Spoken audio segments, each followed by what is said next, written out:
The transfer portal is in full swing. We've got some player developments and a major update in the NCAA transfer portal.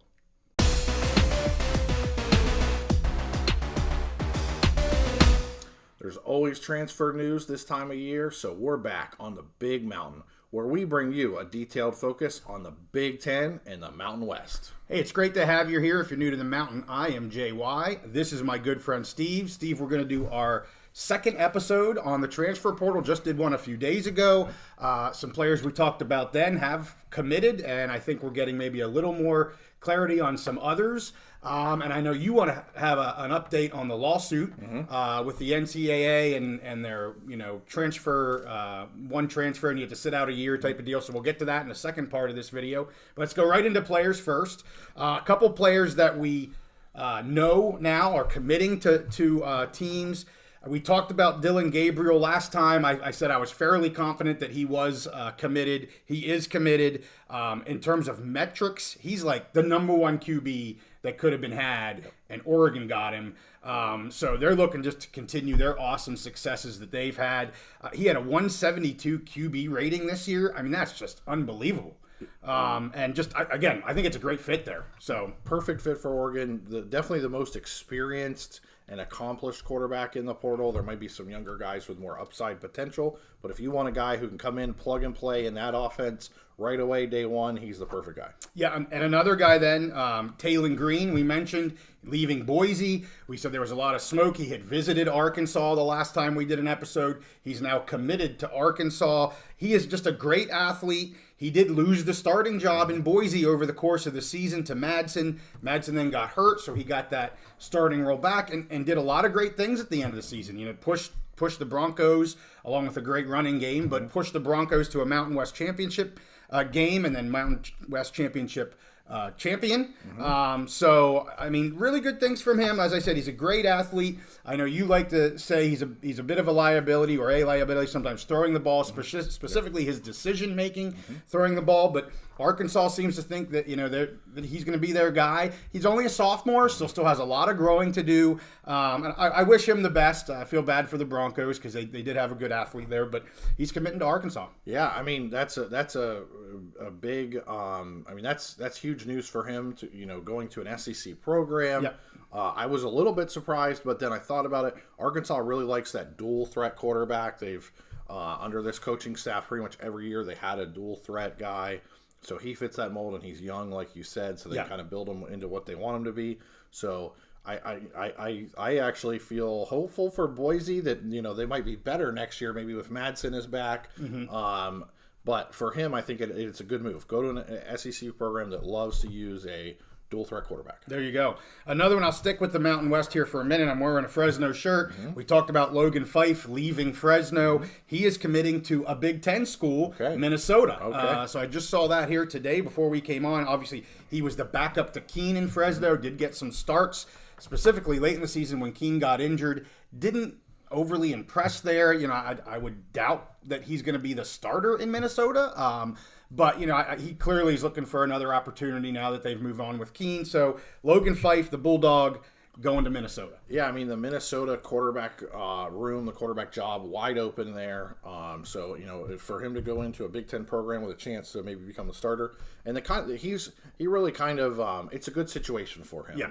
Minnie is not looking for a world beater, game breaker quarterback. They want a game manager that can come in. They like to run the ball, play good defense, take the air out of the ball, run out the clock.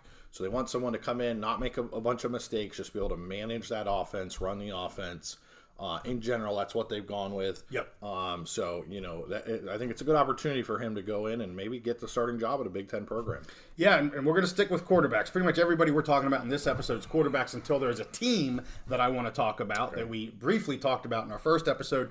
But the last quarterback that we know has made a decision, Tyler Van Dyke, Miami's quarterback. He has committed to Washington, a big physical quarterback. I mean, I think it'll fit well with What did I say? Wisconsin. What did I say? You said Washington. You meant Wisconsin. I'm sorry, Wisconsin. Yeah. Wisconsin. Yeah, Wrong me W. confused for a second. Well, Yeah. I saw you give me that W. look like, what? Yeah. I can't read my own typing here. It's the red W instead of the purple W. Wisconsin. Tyler Van Dyke going to Wisconsin. He is a junior, so obviously he's got years left here. A big guy. It'll be interesting to see what he does up there in Wisconsin. He was fantastic as a freshman. I think he was the ACC Freshman of the Year.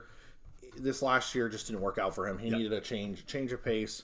I think that's a pretty awesome get for Wisconsin. I think he has good potential. Luke Fickell is still rebuilding that entire offense, that entire team, the entire roster. So I think it's a good spot for him. He can get a change of pace, go in, and that quarterback room is pretty open as well. Mm-hmm. So it makes a lot of sense, and I think it's a good pickup for them, good spot for him. And an offense that struggled more this year Absolutely. than I think you thought. I mean, there towards the end of the year, we were pretty strong on it. They just can't score points to win games or cover games.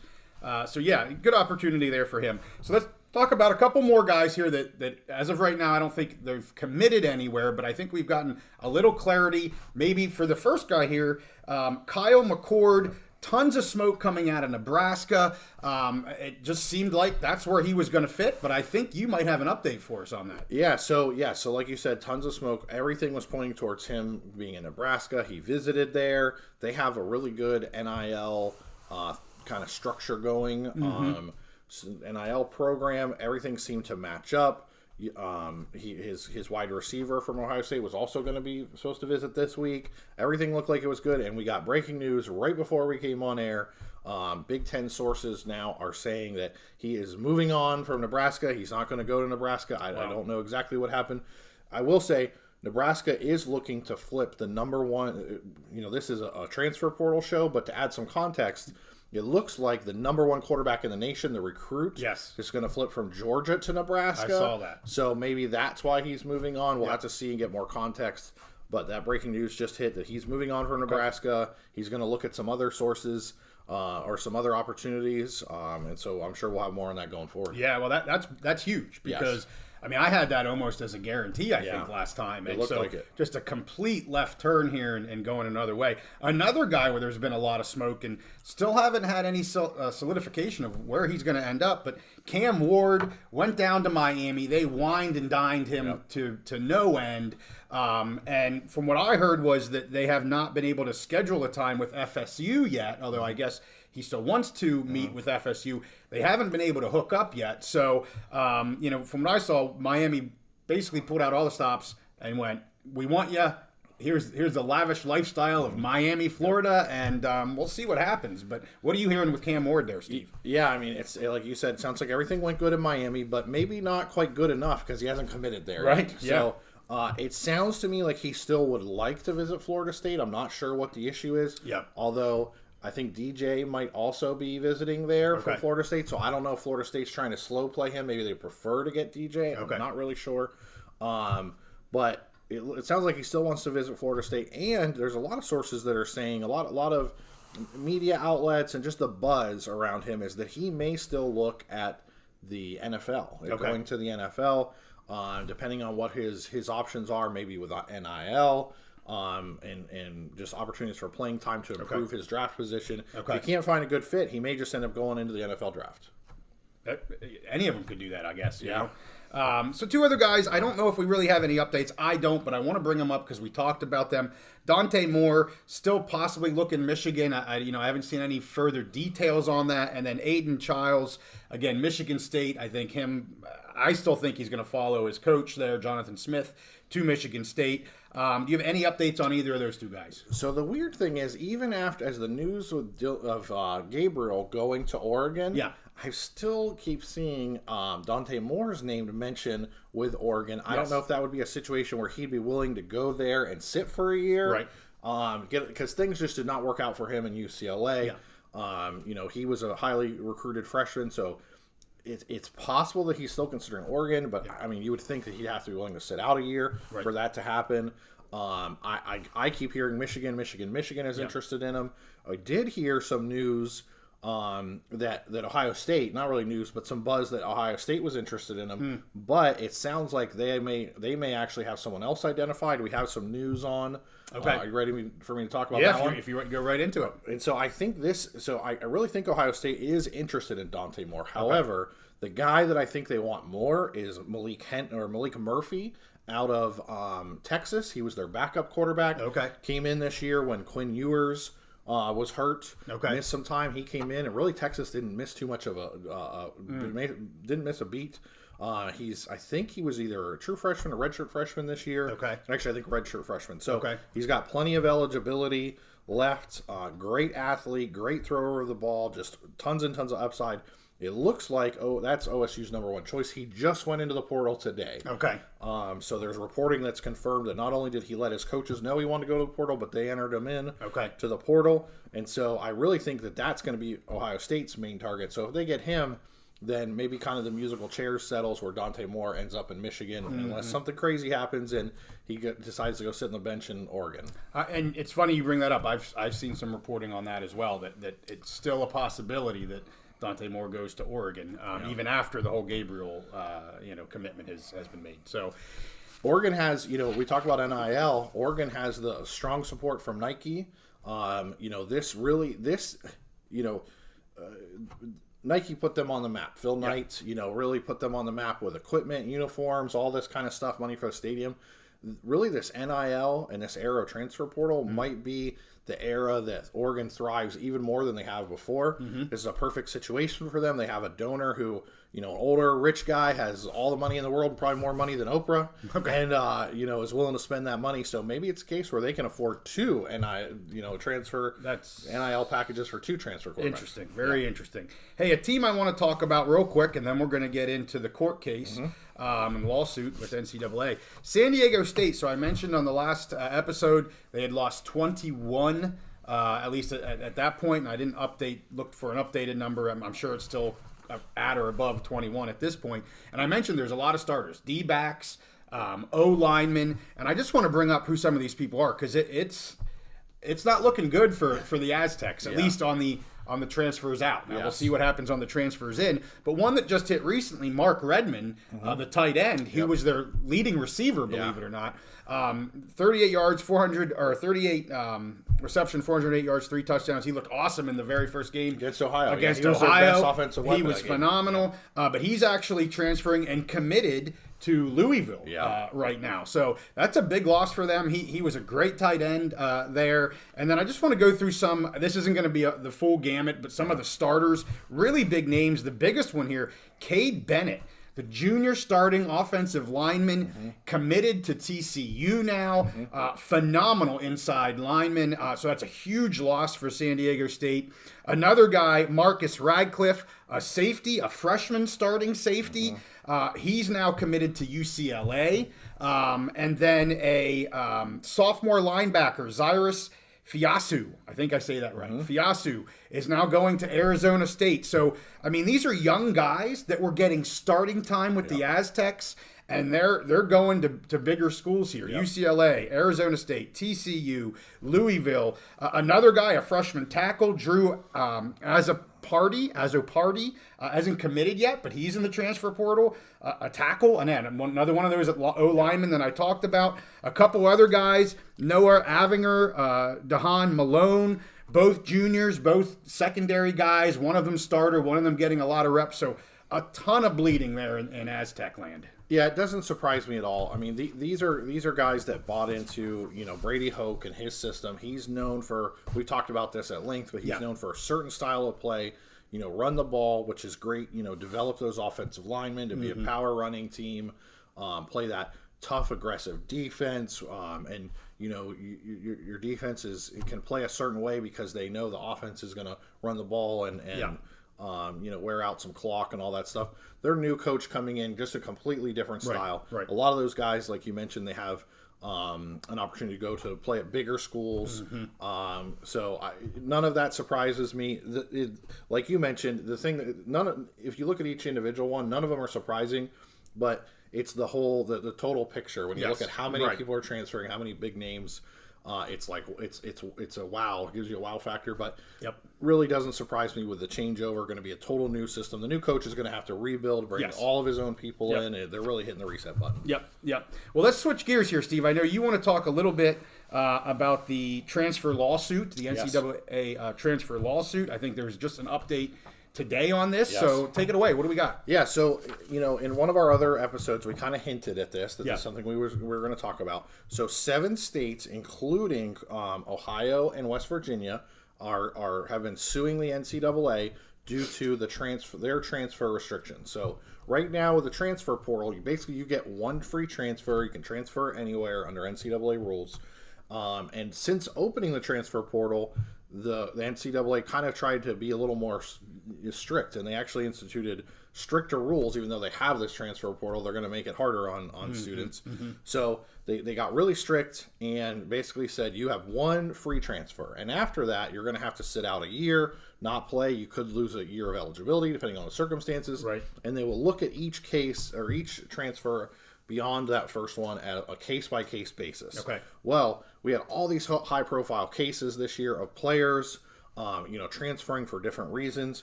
The one that's really kind of the source of this particular lawsuit, even though we have other teams or other states joining it, 7 states, I'll go through them real quick: Colorado, Illinois, New York, North Carolina, Ohio, Tennessee, and West Virginia. So pretty broad spectrum of states joining this lawsuit.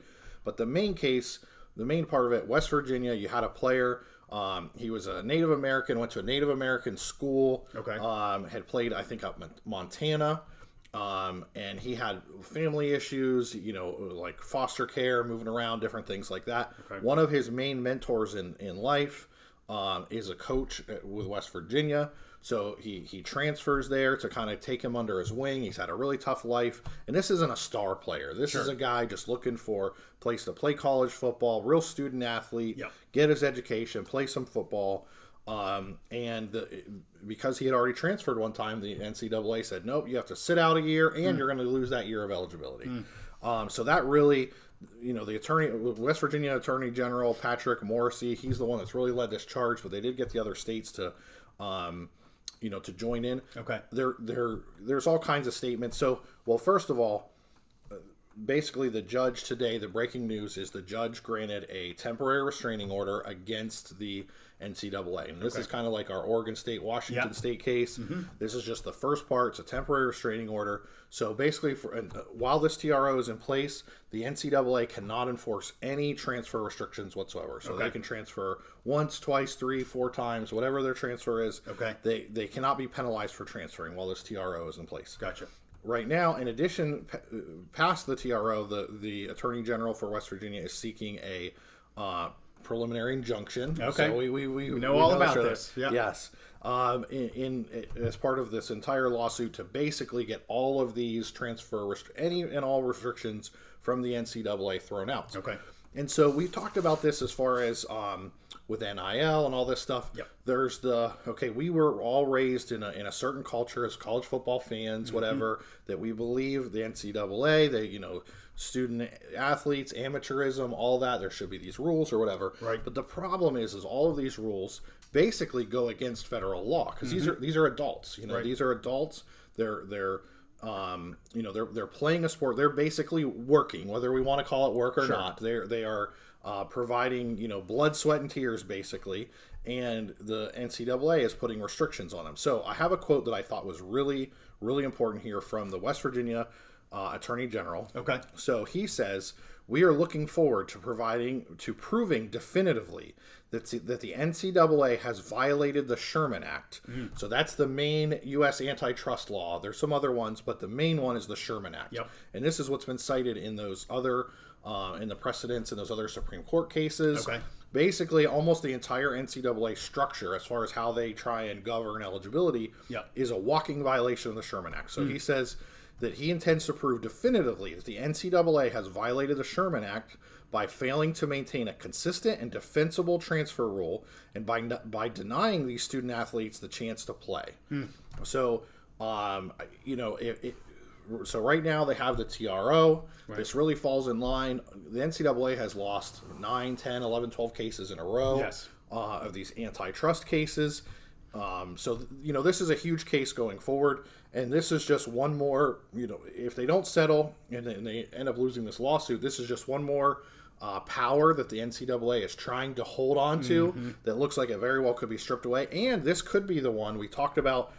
Supreme Court Justice Kavanaugh, his concurrent opinion, where he said, the next one of these cases that comes to our court, we're sick of these. We see this again, the NCAA trying to put restrictions on players. Yep. It's a walking antitrust violation. And the next time we see this, we may just dissolve the NCAA entirely. Yep. So we'll see what happens on this. And I get it. You and I have talked about this. Like, we, as fans, we would prefer some kind of a world where there was structure and rules and all of that stuff. Right. But the problem is when you have an when you have an organization like the NCAA that has rules that violate federal law. Yeah. And you didn't really see too many challenges to this, until now. About over the last 20 years, you started to see more and more challenges. And as revenue increased, colleges are making money.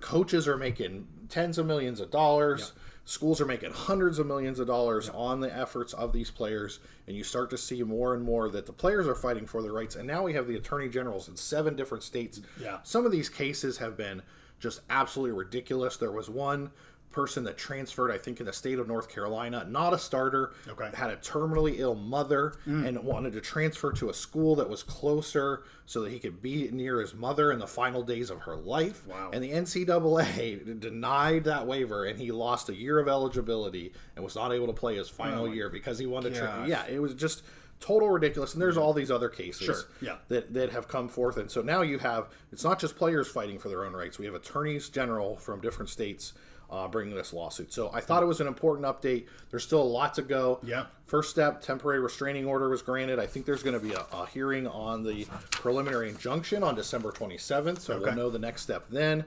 But I thought this was really important in the context of the transfer window is open now. There might be even more people now with this that already did their one transfer and they're like, heck, I'll go in and do another transfer, So this could be big news. It could affect what we're looking at, and I just wanted to bring that to our viewers. That's great. That's really good stuff. I appreciate you bringing us up to speed on that. Do you have thoughts on it?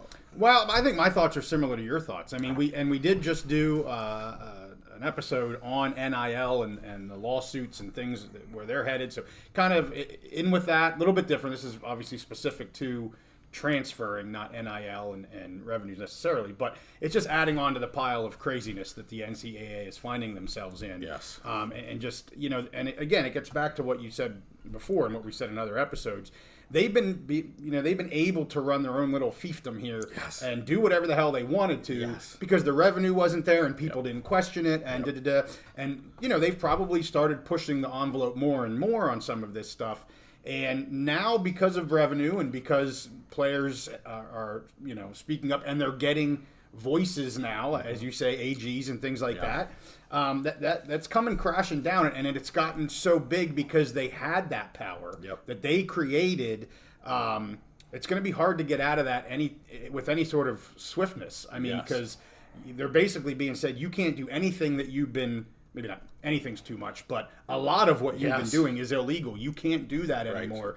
So I'm sure their heads are just spinning over in NCAA headquarter world. So absolutely, and I know we've had some comments where people are sick of the transfer, the NIL, the portal, and I totally get it. I mean, a lot of us, it's nostalgia. We would love to go back to that world of the '90s, and you had this rule and order and a kind of an established way of doing things, but. It just is what it is. There's the law. There's the law. The law is the law, and they were able to get away with this for a long time. They're not able to get away with it now. And I understand the people that say this is bad and it's just they're sick of it or whatever. But at the same time, there's some people who are saying this is killing college football. Honestly, we're in the 3rd year now of NIL. I think 3rd or 4th year of a transfer portal. Yeah. There is more excitement and attention on college football than ever. I think we had one of the best seasons ever this last year. Yeah. And I can't wait until next year with both of our conferences, the Big Ten and the Mountain West. I'm super excited going forward. So to me, college football is better than ever. It's just that we kind of have to get used to whatever the new structure and order is going to be. Well, is it limiting or creating opportunity? Definitely it's creating tons of opportunities. That's all I'm going to say. Is it limiting or creating opportunity? And anywhere you have creation of opportunity, typically good things happen. Yes, so yeah. that's all I'm going to say about that. Okay. Anyway, hey, we thank you for watching this episode. We have a pick episode coming out very, very soon. It'll be out on Wednesday. We're going to pick the first weekend of bowls, and we're going to do our first live episode on the 19th at 8 p.m. Eastern. We're geared up for it. We're ready to go. 8 p.m. Eastern, we're going to do a live pick episode. If you want to tune in to say hi, if you want to hear our picks, maybe we'll bloviate on some other stuff, depending on how many people we get on that episode. That'd be awesome. We're going to do another Pac-12 update here very soon as well. There's been a little bit of ongoings. I haven't done one for about a week and a half, and there was some movement on some things here last week. So got to bring people up to speed on that as well. So, hey, with that, we thank you for watching here. If you like this type of stuff, transfer portals, we're going to stay on it. We're also going to stay on NIL stuff. So make sure you subscribe if you like our content. And with that, we're going to see you next time on the Big Mountain.